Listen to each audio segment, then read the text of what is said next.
68. At Scarlet Purple Kingdom, the Tang monk speaks of past eras. Pilgrim's son performs on an arm broken in 3 places. Virtue attained, all causations dead.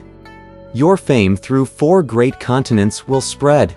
Wise and enlightened you ascend yonder shore. The wind will sigh as hazy cirrus rises in the sky. Those Buddhas will all greet you. Forever at Jade Terrace you'll live there too.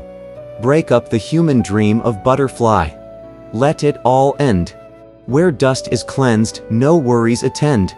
We telling you about Tripitaka and his disciples who, having washed out an alley of sullage, now walked on the path of freedom.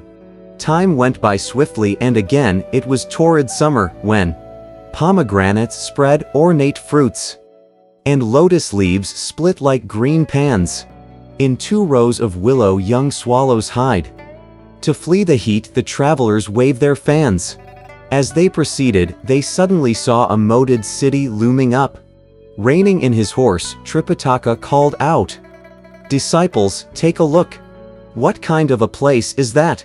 "Master," said Pilgrim, "so you are actually illiterate. How could you have accepted the decree of the Tang Emperor to leave the court?" "I became a priest when I was still a child," replied Tripitaka. "I have mastered thousands of sutras. How could you say I'm illiterate?" "If you are literate," said Pilgrim, "why couldn't you recognize those 3 big words written plainly on the apricot yellow banner? Why did you have to ask what sort of a place this is?" "Brazen ape," bellowed the Tang monk. "You're babbling. That banner is whipped by the wind. There might be words on it, but I can't see them clearly." "Of all persons," said Pilgrim, "why is it that old monkey's able to see them?" "Master," both 8 Rules and Sha monk said, "don't listen to elder brother's jabberings. From this distance we can hardly see the moated city clearly." "Who could see any words? Aren't those words the Scarlet Purple Kingdom?" asked Pilgrim. Tripitaka said, "The Scarlet Purple Kingdom must be a state in the Western domain.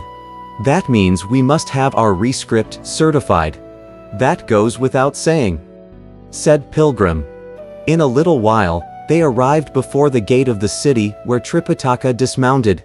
As they strolled through the triple-layered gates, they found that it was a marvelous national capital indeed. What they saw were soaring towered gates, orderly parapets. Around the city running water flowed freely.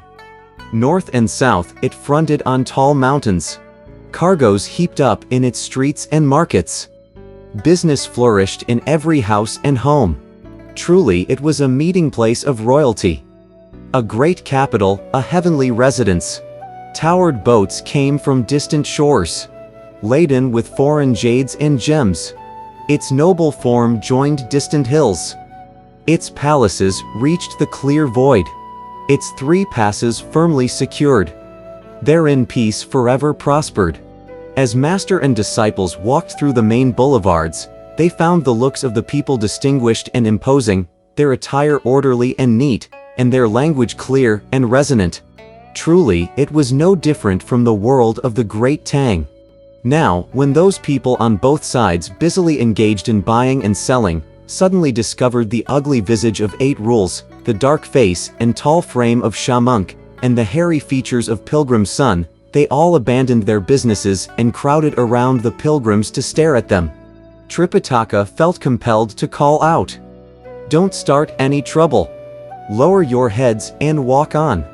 Obeying his master, 8 Rules stuffed his lotus root-like mouth inside his bosom, and Sha monk dared not raise his head. Only Pilgrim kept staring left and right as he walked closely beside the Tang monk. After they had looked at the pilgrims for a while, those people who were more sensible went back to their own activities. The loiterers and the mischievous youths, however, all surged around 8 Rules. Laughing and clamoring, they threw tiles and bricks at 8 Rules to tease him. The Tang monk became so nervous that he was perspiring. All he could say was, "Don't start anything." Our idiot dared not lift his head. In a moment, they turned the corner and came upon a large residence surrounded by an outer wall. On top of its entrance were the words, "College of Interpreters." "Disciples," said the Tang monk. "Let's go inside this official mansion." "What for?" asked Pilgrim. "The College of Interpreters," said the Tang monk, "is a meeting place for people from all parts of the world. Even we can make use of it. Let us go in and rest ourselves. After I have seen the throne and have had our rescript certified, we can then leave the city and be on our way once more." On hearing this, 8 Rules brought out his snout and frightened off several scores of those people following them. "What Master says is quite right," he said as he walked forward. "Let's hide inside so that we won't be bothered by the cacklings of these bird brains." They thus entered the college, and the people gradually dispersed. We tell you now that there were 2 officials inside the college, a minister proper and a vice minister. They were both taking the roll in the Great Hall and preparing to meet other officials arriving. Startled by the sight of the Tang monk walking in, they both said, "Who are you? Who are you? Where do you think you are going?" Folding his hands before his chest, Tripitaka said, "This humble cleric has been sent by the throne of the great Tang in the land of the East to go seek scriptures in the western heaven. We came upon your treasure region, and we dared not pass through without permission. We would like to have our travel rescript certified, and we would like to ask for temporary lodging in your noble mansion." When those 2 college ministers heard what he said, they asked their attendants on both sides to step back. Fixing up their caps and tightening their belts, the ministers left the main hall to greet the Tang monk. At once they asked that guest rooms be cleaned out for the pilgrims to rest, and they also ordered the preparation of vegetarian meals. After Tripitaka thanked them, the 2 officials departed with their staff, leaving only a few attendants to look after the priest. As Tripitaka began to walk out, Pilgrim said spitefully, "These rogues. Why didn't they allow Old Monkey to stay in the main suite?" The Tang monk said, "Their territory here is not governed by our great Tang, nor do we have any formal diplomatic relations. Moreover, the college is frequently visited by distinguished guests or high-rank officials. That's probably why they find it difficult to entertain us here." "If you put it that way," said Pilgrim, "I would want them all the more to entertain us here." As they were speaking, a steward came in with some supplies, a large bowl of white rice, a large bowl of wheat flour, 2 bunches of green vegetables, 4 cakes of bean curd, 2 fried wheat gluten, 1 dish of dried bamboo shoots, and 1 dish of wood ears. Tripitaka told his disciples to accept these and thanked the steward. The steward said, "In the west rooms there are clean pots and pans. The fires and stoves are ready. Please go there and cook the meal yourselves." "Let me ask you this," said Tripitaka. "Is the king still in the main hall?" "His Majesty has not held court for a long time," replied the steward. "Today happens to be an auspicious day, and at this very moment he is discussing with many civil and military officials the publication of a special proclamation.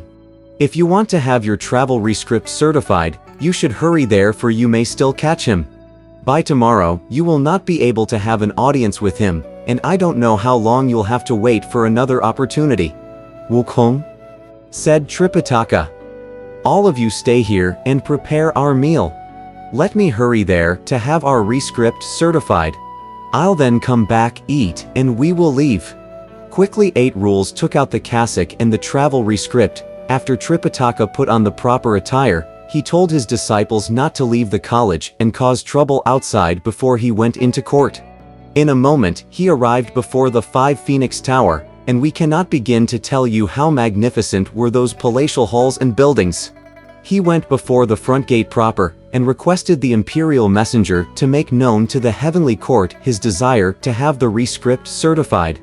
The custodian of the yellow gate indeed went before the white jade steps to memorialize. Outside the gate of the court, there is a priest from the Great Tang in the land of the East who, by imperial commission, is journeying to the Thunderclap Monastery in the Western Heaven to seek scriptures from Buddha. Desirous of having his travel rescript certified, he awaits our royal summons. On hearing this, the king said in delight, "We have been ill for a long time, and we have not ascended our throne. What a happy coincidence this is that the moment we appear in the main hall with the intent to find a good physician through the promulgation of a special proclamation, a noble priest immediately appears." He at once had the priest summoned to the hall, where Tripitaka prostrated himself to pay the king homage. The king then asked him to take a seat in the Golden Hall, after which the court of imperial entertainments was asked to prepare a vegetarian banquet. Having thanked the king for his royal favors, Tripitaka presented the travel rescript. After he read the document, the king was very pleased.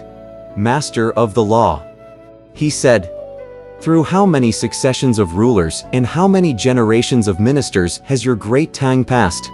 As for the Tang emperor, how did he return to life from his illness, so that he could ask you to traverse mountains and rivers to seek scriptures?" Faced with these questions, the elder bowed with hands folded to make his reply, saying, "In the native land of your humble cleric. 3 August 1s ruled our world.